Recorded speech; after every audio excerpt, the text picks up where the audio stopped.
Halo, selamat datang di channel saya. Hari ini saya mau sepedaan santai lah, recovery ride nanti sekitar 16 kilo. Ini kemarin karena sudah jarak 50 kilo lebih, maka sekarang ambil yang deket-deket aja. Sambil saya mau cerita pengalaman saya tentang penurunan berat badan yang saya dapat dari bersepeda. Pertanyaannya yang mungkin banyak teman-teman tanyakan adalah, apakah bersepeda itu bisa menurunkan berat badan? Jawaban singkatnya, bisa. Tapi seberapa dan bisakah efektif dalam menurunkan berat badan hanya dengan bersepeda? Nah, saya akan jelaskan lebih jauh nanti. Tapi yang perlu diketahui adalah berat badan berlebih itu sangat berbahaya. Jadi mungkin bagi kalian yang lihat video ini, mungkin kalian juga mengalami berat badan yang berlebih atau bahkan bisa obesitas seperti saya dulu. Berat badan saya dulu pernah sampai paling tinggi itu 98 kilo. Kemudian saya dulu dietnya cuma mengurangi asupan makanan saja, itu bisa turun sampai akhirnya masuk ke angka 90-an, 697 kalau nggak salah. Terus mulai November tahun 2019 saya niatkan untuk mantapkan mengurangi berat badan. Saya dulu nggak bersepeda tapi jalan dulu, jalan sama diet, ngurangi makan. Ternyata itu bisa turun sampai 94 kilo, dari 96,4 menjadi 94 kilo. Habis itu langsung stuck, nggak bisa turun lagi. Mau coba lari, ternyata lututnya sakit sekali buat lari. Akhirnya saya putuskan olahraga yang tidak membuat lutut sakit, yaitu bersepeda. Nah, bersepeda ini saya dulu coba jaraknya 18 kilo. Ya, awal-awal sih dekat dulu, 5 kilo, kemudian naik jadi 9 kilo, kemudian akhirnya bisa sampai ke 18 sampai 20 kilo. Nah, dengan bersepeda ini saya bisa turun sampai 88 kilo. Jadi dari 94 turun ke 88 kilo. Nah, ini juga dulu stuck di 88. Akhirnya saya ngobrol lah sama teman kerja, seorang dokter. Dia ngasih info untuk mencoba menambah diet, yaitu dengan cara diet intermittent fasting atau diet puasa, atau mungkin kalian dulu pernah ingat dengan OCD atau apa ya istilahnya, itu sama Deddy Corbuzier itu, yaitu contohnya itu sangat efektif ya. Dari 88 dalam waktu 1 bulan saya bisa turun sampai 86. Luar biasa banget itu dengan bersepeda sama OCD. 1 bulan kurang itu malah. Jadi itu saya mulai di pertengahan bulan, akhir bulan sudah turun sampai 86 kurang, malah 85 lebih berapa gitu. Dia lebih cepat daripada olahraga saya berbulan-bulan. Ya, bersepeda itu bisa menurunkan berat badan, tapi memang lama ya kalau memang cuma bersepeda aja. Karena memang pada prinsipnya untuk menurunkan berat badan itu kita harus membakar banyak kalori daripada mendapatkan asupan kalori.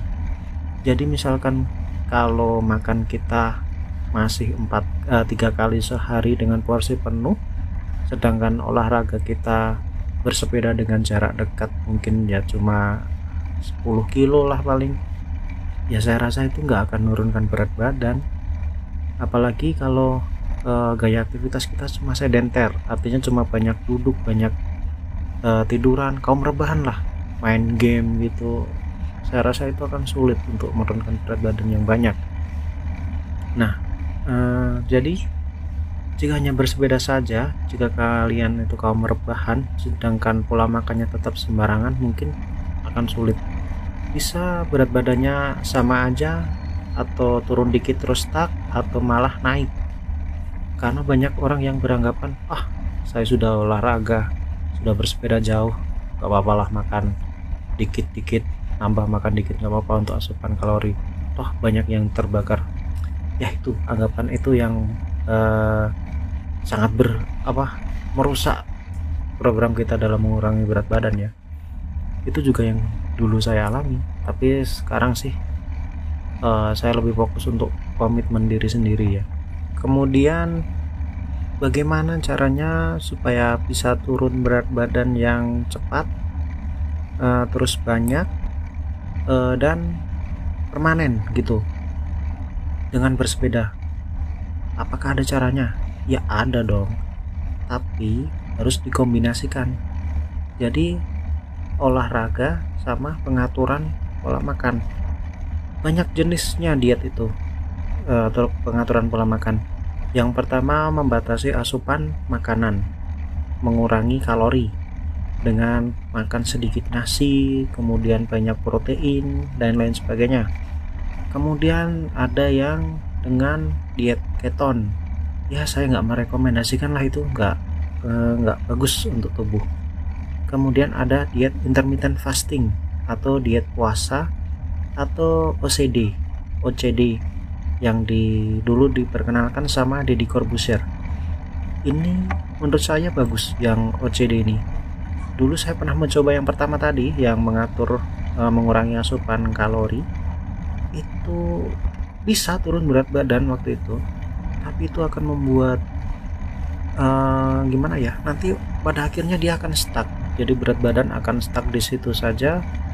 Ya bisa dengan olahraga itu hanya mempertahankan berat badan yang segitu saja, nggak bisa turun lagi. Nah akhirnya saya dengan diet puasa ini bisa menurunkan berat badan, dibantu dengan bersepeda, maka banyak kalori yang akan terbakar. Kemudian cara bersepeda yang bagaimana nih yang bisa membakar kalori yang banyak? Mungkin banyak yang beranggapan bersepeda yang ngebut, yang kenceng, yang gimana ya, pokoknya yang banyak berkeringat, banyak mengeluarkan tenaga, yang sampai ngos-ngosan, itu banyak membakar kalori. Dan jawabannya adalah salah. Ya salah. Yang benar adalah bagaimana kita berolahraga sampai 70 hingga 80% detak jantung maksimal. Kenapa? Pada fase itu tubuh akan membutuhkan banyak kalori yang didapatkan dari pemecahan lemak. Kita tahu kalau kalori itu didapatnya utama dari karbohidrat ya, dari nasi, kemudian gula dan lain sebagainya yang sumber karbohidrat. Ketika sumber karbohidrat itu habis, kita akan bongking, kita akan lemes, kita akan kehabisan tenaga. Sedangkan lemak itu dipecahnya sangat lamban, pelan-pelan, nggak bisa langsung dipecah waktu itu langsung jadikan sumber energi, nggak bisa. Nah untuk memecahnya kita harus melakukan olahraga yang steady state, artinya bertahankan dengan kecepatan yang dalam rentang 70 sampai 80% nadi maksimum kita. Nah cara menghitung nadi maksimum itu gimana sih? Cara menghitungnya adalah dengan angka 220 dikurangi usia. Jadi misalkan kalau usianya 20 tahun ya, nanti berarti ya nadi maksimumnya 200 kali per menit, tinggal dikalikan 80% atau 70%. Nah 70% itu untuk batas bawah, 80% untuk batas atas. Jadi kalau kalian pengen mengurangi berat badan, maka harus nadinya harus diangkat 70 sampai 80%. Terus selamanya bagaimana durasinya? Ahli banyak yang menyarankan 30 menit untuk olahraga. Itu bukan untuk menurunkan berat badan, itu untuk meningkatkan daya tahan tubuh, maksudnya meningkatkan vitalitas, kebugaran. Nah itu minimal 30 menit, itu aja minimal. Nah untuk menurunkan berat badan, kalian paling enggak nanti 1 sampai 1,5 jam lah. Jadi 1 sampai 1,5 jam untuk olahraga dengan intensitas sedang, nadinya 70-80% nadi maksimum. Kalau kalian benar dalam mempraktekannya, nanti akan bagus hasilnya. Jadi penurunan berat badannya akan langsung kerasa. Baru 3 hari latihan, sesi latihan pasti akan sangat kerasa itu. Kalau nggak percaya, silahkan coba saja. Tapi kalau kalian itu tadi, wah pokoknya aku pengen kenceng lah, pengen berkeringat, pengen ngos-ngosan, kalian lakukan 3 hari ternyata nggak ada penurunan berat badan, yang ada stuck atau sedikit penurunan berat badan atau malah naik berat badannya. Nah ini yang bahaya. Untuk menurunkan berat badan kalian tidak harus dengan ngos-ngosan, yang penting santai, kemudian jangan terlalu ngoyo, kemudian itu tadi 70-80% nadi maksimum. Kemudian apakah hanya dengan olahraga ini, nggak boleh olahraga yang lain? Ya boleh saja, kalian bisa melakukan olahraga dengan model aerobik seperti ini, atau nanti kalau sudah lumayan banyak sesi aerobiknya, kalian bisa dengan anaerob, yaitu angkat beban, push up, itu boleh sekali itu. Jadi ada kombinasi antara anaerob dan aerobik, itu sangat bagus. Jadi ada hormon anaboliknya yang mengendalikan supaya nanti kamu juga nggak terlalu banyak aerobiknya. Pada akhirnya juga terlalu banyak aerobik, kalian malah akan meningkatkan lemak visceral. Lemak visceral itu lemak yang ada di perut, di jantung, dan di pembuluh darah, usus, di organ dalam lah, itu lemak visceral. Itu banyak literasi atau penelitian mengenai hal tersebut, silahkan kalian googling aja. Kenapa kok aerobik yang terlalu banyak, istilahnya aerobik kronis, itu nggak baik juga. Nah itu, jadi olahraga jangan terlalu sering, yang penting adalah konsisten dan teratur. Oke.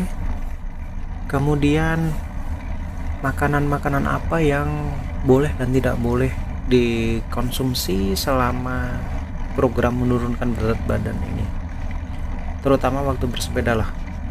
Yang paling tidak boleh adalah gorengan. Hindari gorengan, terutama yang bertepung banyak ya, sama berminyak banyak. Bertepung banyak itu malah meningkatkan kalori yang berlebihan. Satu gorengan itu kalorinya saja udah tinggi banget itu ya, jadi sangat tidak dianjurkan lah gorengan.